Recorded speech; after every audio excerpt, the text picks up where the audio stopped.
Constitucionales, un programa auspiciado por la Asociación Argentina de Justicia Constitucional.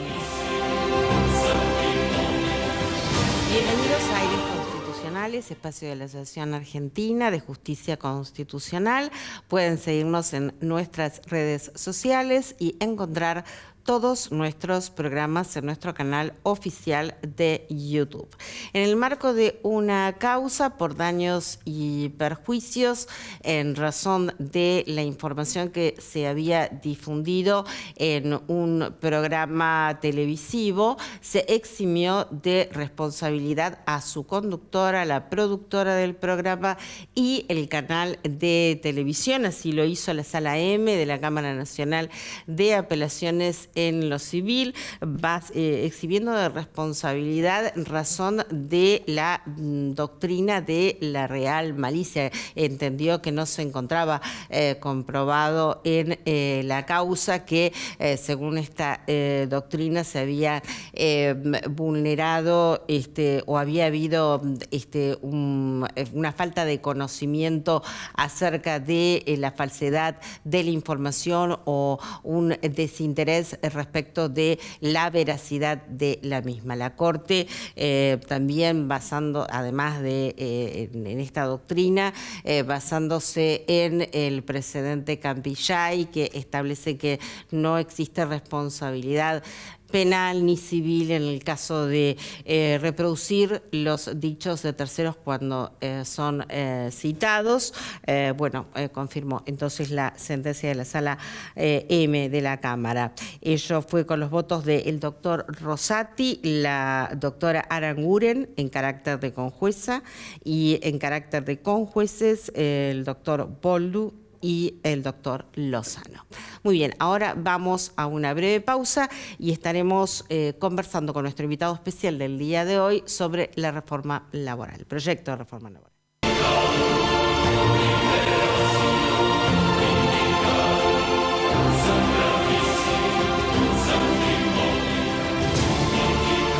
Muy bien, y aquí seguimos en Aires Constitucionales, hoy con el doctor Diego García Vilas, que es titular del Observatorio de Políticas del Trabajo del Consejo de la Magistratura de la Ciudad Autónoma de Buenos Aires. ¿Cómo estás, Diego? Muy bien, claro. Nuevamente, muchas aquí gracias el gusto de tenerte Gracias. en el programa y hablando de un tema de tu especialidad, que es el proyecto de reforma laboral. Vos has leído y estudiado este proyecto, así que de reforma, lo primero que te voy a preguntar, y que tanto se habla de la necesidad de una reforma laboral.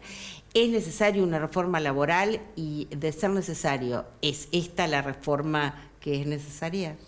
Bueno, es un tema de muchísima actualidad, es una discusión que se está dando hoy en términos políticos, en todo el escenario, incluso periodístico. Sí. Y me parece que lo más importante que tenemos que tratar de empezar a visualizar es que nos debemos como sociedad hacer un análisis cierto sobre lo que está ocurriendo en la Argentina con la generación del empleo. Tratar de salir de las posiciones dogmáticas, que es muy normal hoy poner posiciones automáticamente, hay gente que se opone por el solo hecho de que esta reforma la está planteando este gobierno, y hay, por otro lado, también posiciones de este gobierno que dicen, bueno, la solución a la generación de empleo es la reforma laboral.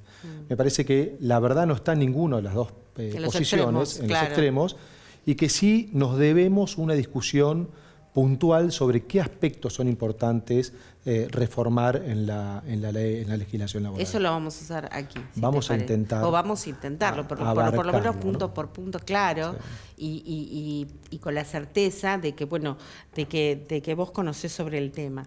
Hay una cuestión que tiene que ver con la cuestión de costos también, es decir, se asocia el proyecto de la reforma o que esto es necesario porque va a disminuir los costos laborales. En función de la disminución de los costos laborales que va a haber más contratación.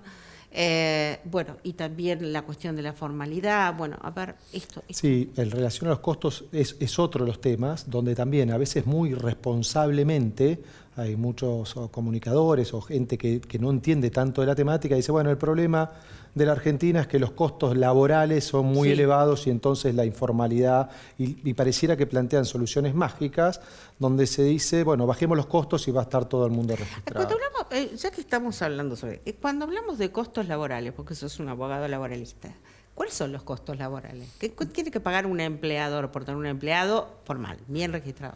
Bueno, ahí hay un primer planteo. Los costos no son lineales y milimétricos de acuerdo a la actividad, digamos. Claro, ¿no? varían. De acuerdo al convenio colectivo que se le aplica a un trabajador, el costo puede ser mayor o menor, ¿sí? Pero básicamente el costo en la Argentina, hay un cuadrito muy interesante que es un cuadro que hablábamos de los costos y lo podemos tratar de ver. Ahí lo primero que tenemos que vamos a tratar de salir de los datos, de qué es lo que no es discutible, digamos, ¿no? La primera cuestión es, ¿qué estamos hablando del empleo registrado y el empleo no registrado? ¿No? En la Argentina tenemos alrededor de 20 millones de ocupados totales, de los cuales 11 millones son trabajadores formales y el 9 millones, para simplificarlo en números muy gruesos, son trabajadores informales, ¿sí? Entonces, esos trabajadores formales, los primeros 11 millones, están a su vez compuestos por trabajadores del sector privado, 6 millones, por trabajadores públicos, comprendido los municipios, el Estado Nacional, los provinciales, son 3 millones y pico, y después los monotributistas bien entendidos, monotributistas y autónomos, que son los profesionales. El resto de la población, es casi el 45%, 9 millones de personas, están en la informalidad. Este es un dato a tener en cuenta. Entonces, cuando uno, quiero volver a tu pregunta inicial, cuando uno plantea y dice, es necesaria una reforma laboral, y al menos tenemos que darnos cuenta que tenemos un problema en la Argentina, que sobre casi el 45% de los que trabajan en la Argentina no tienen ningún tipo de registración formal. ¿Y eso a qué lleva esta informalidad? ¿Qué situación de desventaja se encuentra el trabajador informal frente al formal? Yo te diría que hay dos desventajas. ¿Ahora? La primera cuestión es que el trabajador informal, estos 9 millones de argentinos, no tienen ningún tipo de protección social, porque nuestra sociedad está construida en base al trabajo. Si vos trabajás y tenés un empleo formal, estás incluido dentro del sistema. Tenés cobertura de medicina, tenés una jubilación posterior, tenés seguros de desempleo, seguros de vida, estás cubierto dentro del sistema. Aquellos que no tienen esta registración están por fuera del sistema. Entonces ese es el primer problema muy puntual. Y el segundo problema, que es más general, es que estos 11 millones de trabajadores que aportan y que hacen esta registra, que están dentro de la registración y que están beneficiados, de alguna manera son aquellos que solventan el sistema general. Entonces, es muy poca la base de gente que está solventando el sistema general en la Argentina, el sistema de protección, que es el que estábamos hablando, ¿no? Entonces, este es el primer planteo, con lo cual acá no hay discusión, este es un dato objetivo. Incluso en ciclos económicos de la Argentina muy buenos y en ciclos económicos no tan buenos, estos números no varían mucho. Siempre la informalidad es alrededor del 45% durante los últimos 20 años. Entonces, el primer planteo es que a partir de acá sí tenemos que darnos cuenta que hay algo que no está bien y que por lo menos tenemos que animarnos a cambiar o a pensar a cambiar algunas cosas.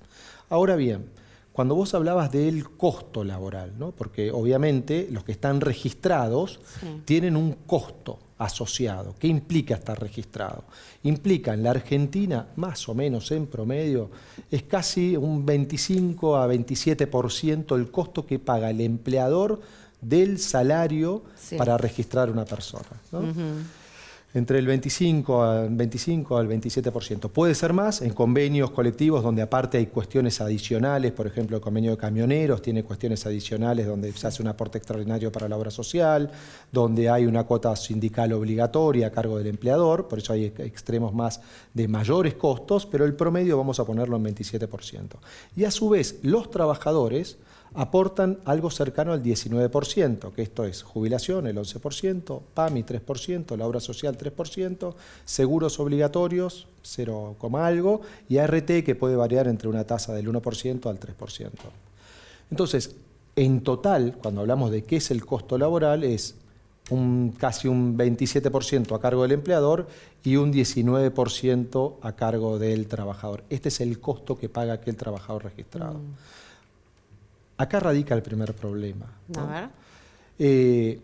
Muchos, con unas voces facilistas, dicen, bueno, el problema de la registración en la Argentina es que el costo laboral es muy elevado. Entonces plantean como solución mágica, bajemos los costos laborales, o sea que en vez de pagar un 25% pague un 10% y que el trabajador pague el 8%, por la mitad, y eso va a generar de por sí solo mayor registración. Es probable que pueda llegar a ocurrir, el problema es que uno tiene que solventar el mismo sistema con la mitad de los ingresos, o sea, la obra social percibiría la mitad de los ingresos, el sistema jubilatorio, que ya está bastante castigado, también tendría la mitad de los ingresos. Entonces, no existe como una solución diciendo bajo los impuestos al trabajo y que esto automáticamente se va generando. Ahí sí tenemos un cuadro donde se plantea que lo queríamos comparar en el mundo, cuál es el costo laboral con... ahí lo tenemos en pantalla. Bueno, ahí... Este cuadro lo que está planteando es mayor costo laboral, ¿sí? Ahí en la línea de abajo, y por otro lado la mayor o menor informalidad. ¿Sí? Entonces ahí está Argentina y Brasil con alrededor un promedio entre el 25 y el 30% del costo y una informalidad cercana al 40%, que es lo que estábamos hablando recién. Como contraposición te podría decir un ejemplo, Estados Unidos, que está ahí abajo, que está cercano al 9% y tiene una informalidad muy, muy bajita. Entonces vos decís, bueno, pareciera que con menor costo laboral la informalidad es menor. Y Chile, que también tiene un costo menor todavía y tiene una informalidad laboral abajo del 30%. Entonces, tenemos a su vez otra, y acá para tratar de entender un poco lo que estamos viendo, Francia y España tienen costos laborales superiores a los de Argentina, que ahí lo están planteando casi del 40%, ¿sí? Y sin embargo la informalidad es menor al 10% en estos países. Entonces, no hay una relación directa. Entonces. No hay una relación directa. Entonces no hay una solución que diga, bueno, si el costo es bajo, hay mayor registración, o si el costo es... Lo que sí pareciera haber, que es lo más importante que uno tiene que tratar de entender, es qué entendemos nosotros, y que es mucho más complejo aparte. La solución, lamentablemente, es qué aporto yo y qué recibo. Probablemente lo que esté ocurriendo en países como Francia es que los aportes son elevados, pero la contraprestación del Estado es alta. Entonces, si yo hago un aporte de X porcentaje para la jubilación, para el sistema de salud, y tengo esos temas resueltos, probablemente eso explique que la informalidad sea muy baja, porque todos aportamos, todos sabemos que en definitiva tenemos acceso a la jubilación, y una jubilación digna, tenemos acceso a la salud, tenemos acceso a los seguros de desempleo, que en la Argentina son casi un derecho en extinción, porque los valores son tan bajos que no existen. Entonces es un tema de expectativa. Yo aporto si sé que el Estado me devuelve algo. En la Argentina pareciera que lo que está pasando es casi una complicidad trabajador-empleador, porque yo me ahorro el 19% que aporto y en definitiva como trabajador siento que no tengo ninguna contraprestación lógica, y el empleador también se ahorra el 30%. Entonces al momento de contratar dice, bueno, nos ahorramos, vos el 30%, yo el 20%, y con esto no percibo nada del Estado y como que cada uno se salva como puede, ¿no? Claro. Y eso es sistémico. Es sistémico. Entonces ahí no hay reforma que... Bueno, en realidad yo creo que hay que empezar a trabajar con reformas que empiecen a contemplar esto. No existe la reforma, no es fácil, como diciendo, bueno, bajo esto. Tenemos que tratar de empezar a pensar cuestiones que sean más generales, ¿no? Uno podría decir, bueno, tenemos que reformar el sistema jubilatorio. Hay que empezar a pensar a qué edad uno se puede jubilar. Digamos, no tiene que ser compulsivo, pero probablemente no es lo mismo los trabajadores de antes cuando cumplían 65 años que los trabajadores actuales a los 65 años. Claro. Entonces, a mí me pasó trabajando en un organismo del Estado, era gerente de recursos humanos, y las mujeres que se podían jubilar a los 60 años y que pueden optar a los 65, yo te aseguro que todas las mujeres que las intimaron para los 60 años para jubilarse, todas dijeron que optaban a trabajar hasta los 65. No querían. ¿Por qué? Primero porque la jubilación es una jubilación indigna, digamos, ¿no? Eso es parte de lo que hablamos y es parte del problema. Y segundo porque a los 60 años uno es joven y siente con capacidad de seguir aportando muchas cosas al sistema. Entonces, creo que uno tendría que ver este problema en general como una cuestión multicausal y entenderlo de esa manera, lo cual requiere mayor inteligencia para tratar de resolver los planteos. Entonces, hoy al menos hay que destacar algo. Ya hubo una reforma el año pasado, que lo hablamos en tu anterior programa, creo que fue una reforma importante en cuanto a la eliminación de las multas, la ampliación del periodo de prueba, cuestiones que por ahí no se entienden tanto, pero ya hubo una reforma que está en funcionamiento. La memoria. Básicamente la reforma más importante que hubo el año pasado y que está vigente hoy es la eliminación de las multas por la mala registración. A favor y en contra, ¿sí? Porque todo puede tener una mirada buena, un aspecto negativo. La cuestión negativa es que si un empleador tiene un trabajador mal registrado o en negro, que es el problema que estábamos viendo recién, no tiene ningún tipo de sanción ante un trabajador que cumple. Ahí a mí a priori me parece que la reforma no fue acertada, porque no puede ser que el trabajador que decide tener un trabajador en negro, incumple, no hace ningún tipo de aporte, no tenga ninguna sanción posterior y está en un plano de igualdad con un empleador que sí cumple. Claro. Ahora, el aspecto... O sea, la multa la paga el empleador. La pagaba el empleador. Hoy no la paga directamente. Entonces, uno, si me viene a consultar un empleador, le digo, mira, no lo registres, total, no vas a tener ningún tipo de incumplimiento y si tenés un juicio, después vemos cómo arreglás el tema puntual con el trabajador. Pero no tenés la registración, como la multa, como una pena adicional que trataba, el objetivo era que uno trate de tener el trabajador registrado. Pero por otro lado, sí, es real que muchas veces estas multas eran tan elevadas y que primero empezamos con una multa, después se sumó otra multa, después otra multa por falta de entrega de certificados, otra multa por si tenía parte del salario en negro, que se iban duplicando y esto generaba muchas veces números muy difíciles de afrontar para cualquier empleador. Entonces, me parece que esa revisión era importante. Ahora, hoy se está discutiendo un proyecto y lo primero que hay que destacar es que es importante poder discutirlo. O sea, porque los números iniciales son muy complejos, donde tenemos 9 millones de trabajadores que no son formales. Ahora, tampoco podemos pretender hacerle creer a la gente que esta reforma laboral va a generar empleo. Yo creo que esta reforma laboral podría pretender bajar los litigios o tratar de aportar certezas en lugares donde no las hay y que me parece que es muy prudente y muy acertado, pero nunca le podemos exigir que sea una herramienta transformadora y generadora de empleo, porque vamos a fracasar. No es bisagra, digamos, no es bisagra. Ese punto. Lo que sí es importante, digamos, la cuestión de la inseguridad jurídica que viene a poner blanco sobre negro determinadas cuestiones, ¿no? Por ejemplo, hay una modificación al 245 de la Ley de Contrato de Trabajo. El 245 es el que establece cuál es la indemnización en el caso de un despido, ¿no? Que para entenderlo muy básicamente es un mes de sueldo por cada año de antigüedad. ¿Sí? Eso es lo que cobra. Si tenés 5 años de antigüedad, cobrarías 5 meses de sueldo. Ahora, cuando hoy un trabajador va a un estudio y se plantea esto a un abogado, el abogado le dice, bueno, ¿cuánto es lo que ganaba? No sé, 1 millón de pesos.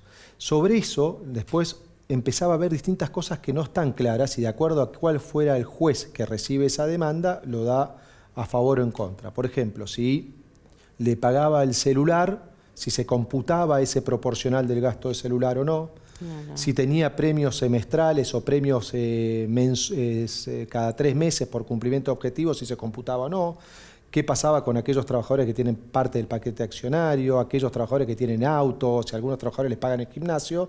Entonces, el abogado automáticamente dice, bueno, la base ya no es 1 millón, es 1 millón más un poquito de todas estas cuestiones y por ahí tomábamos una base de 1.800.000. Era como un pago en especie. Exactamente, porque en definitiva el pago del celular es parte de la remuneración o no, son cosas discutibles. Bueno, esta reforma lo que viene a plantear es a tratar de poner certeza ahí. Es un primer punto. Dice, bueno, miren, a partir de ahora se toma únicamente el mejor sueldo mensual, normal y habitual. No se computan los pagos en especie, el gimnasio, el celular, el auto si era en estas condiciones. Es como que trata de despejar toda esa litigiosidad futura que puede llegar a haber. Uno puede estar más o menos de acuerdo, porque en definitiva es ponerle un valor a un despido sin causa. Lo que sí está claro que es interesantísimo es bajar el litigio. Es decir, bueno, que haya previsión para todas las partes. Claro, que sepa, digamos. de esta manera, digamos, el empleador si en una hipotética situación de despido no sabe, en definitiva. Exactamente, o tiene presupuesto un número que es muy menor en comparación a lo que le puede pasar. Claro. ¿no? Entonces, hay un fallo ahora que me gustaría que nos expliques cómo se llegó a la suma de 250 millones, ¿no?, de indemnización, el fallo Piegari. Sí, claro, está muy en tema porque es un fallo muy utilizado por aquellos que dicen, ¿se dan cuenta que hay que modificar la ley laboral? Un mozo de salón, que es el caso de un reconocido restaurante de Piegari, acaba de ganar un fallo de 250 millones. Yo tengo que cerrar el restaurante, dice el dueño del restaurante. Y lo toman como el ejemplo paradigmático, es esto es lo que no va más en la Argentina, tenemos que terminar tener un con trabajador significa poner la bandera y el cierre. Y en realidad, como todo, la verdad no pasa tanto por los extremos, sino que va por el medio. La verdad que en el fallo, yo personalmente hay algunas cuestiones que tienen que ver con esto que hablábamos recién, que no estoy de acuerdo, ¿no? Porque el trabajador estaba debidamente registrado, estaba como categorizado como mozo de salón y te decía que tenía un salario de 50.000 pesos, pero a su vez en el escrito de inicio de demanda plantea a su vez que tenía adicionales de propinas a razón de 60.000 pesos mensuales y que eso es parte de la remuneración y que estaba mal registrado porque solo estaba computado lo otro y no las propinas. El fallo se hace cargo, se hace eco de este planteo. Hace lugar. Y en vez de tomar de base los 53.000 pesos de salario, toma de base los 110.000 pesos de salario. Entonces, de propina, o sea, suma. Claro, suma y dice, bueno, la propina es la parte del salario, lo debo computar sobre todo y aparte, con una complejidad adicional, dice, estaba mal registrado, porque si el salario era 110 y tenía una registración de 50 y hace incluir todas las multas por mala registración. Entonces termina en una sentencia de 9 millones de pesos al año 2020, que es cuando el trabajador se considera despedido. La causa del despido indirecto es básicamente en la época de pandemia, si prestaba servicios o no, reclamaba 3 salarios adeudados, ahí había una discusión, que eso ya no sé si tiene mucho sentido meterse, pero hoy llega a los 250 millones porque corresponde a la actualización de estos 9 millones en el 2020 actualizados a la fecha de hoy. Que la tasa no pareciera ser muy alta, es INDEC, que es el reconocimiento de la inflación, básicamente, de todo este tiempo, más el 3% anual. Ahora, como bien sabés, la Argentina tuvo unos episodios del 2020 hasta acá inflacionarios monstruosos, entonces las tasas de actualización son muy altas porque el INDEC tiene números muy altos de inflación y esto generó que esos 9 millones se transformen en 250 millones de pesos. Con la modificación anterior, ¿sí?, con esta que hablábamos que ya está vigente, que es la eliminación de las multas, por lo menos ya Piegari no tendría un juicio tan costoso porque gran parte resta las multas. Ya las restarían, yo los disminuiría hoy, así a ojo muy general, en 5 veces. O sea, en vez de 250, hoy por ahí ese caso podría ser actualizado hoy 50 millones. Así arriesgando un número, ¿sí? Claro. Teniendo en comparación otros casos parecidos. Sí. Ahora, hoy también, si prospera este proyecto, que son proyectos que se están empezando a discutir, más que nada en ámbitos más doctrinarios y en sectores de gobierno, con esto que contábamos de la modificación del 245, tampoco habría esta incertidumbre que pasan las propinas. Probablemente las propinas, por cómo se están redactando, no serían parte del salario, no serían parte de la base y entonces la actualización podría ser la mitad porque tomaríamos en vez de 110.000 pesos los 50.000 que era el salario efectivamente, ¿no? Entonces, pareciera que tiende a acomodarse un poco más, ¿no? Sí, ya tenemos que cerrar, pasó volando el tiempo. Que en este minuto, ¿cómo cerrarías? ¿Cómo concluís? No, porque ya no nos queda tiempo para meternos. Lamento que nos quedaban un montón de cuestiones de reforma. La verdad que igualmente, como esto sigue, seguimos el año que viene. Pero me parece que lo más interesante para cerrar este tema es importante dar la discusión, Claro. Tratar de salir de la posición dogmática, no está ni bien ni mal, creo que hay cuestiones de la reforma que están bien y que hay que aprovecharlas, esta que hablábamos recién, por ejemplo, y hay otras que tal vez se extralimitan y van a posiciones que pueden llegar a generar algún tipo de perjuicio. Lo más importante es tratar de tener la cabeza entrenada, decir, bueno, discutamos punto por punto y hay cuestiones que probablemente a la Argentina le hagan muy bien. Pero mayoritariamente te parece positiva a grandes... Sacando algunas cositas muy puntuales, me parece que es una reforma que es positiva y que puede llegar a dinamizar algunos aspectos. Tampoco es la llave de todas las soluciones, pero bueno. Por supuesto. Bueno, muchísimas gracias, Diego. Te esperamos el año que viene y buen fin de año. Felices fiestas si no nos vemos. Igualmente para vos, Claudia, y muchísimas gracias por la invitación. Por favor, gracias a vos. Gracias. Muy bien, nosotros nos despedimos hasta nuestro próximo programa, como siempre, aquí en Metro.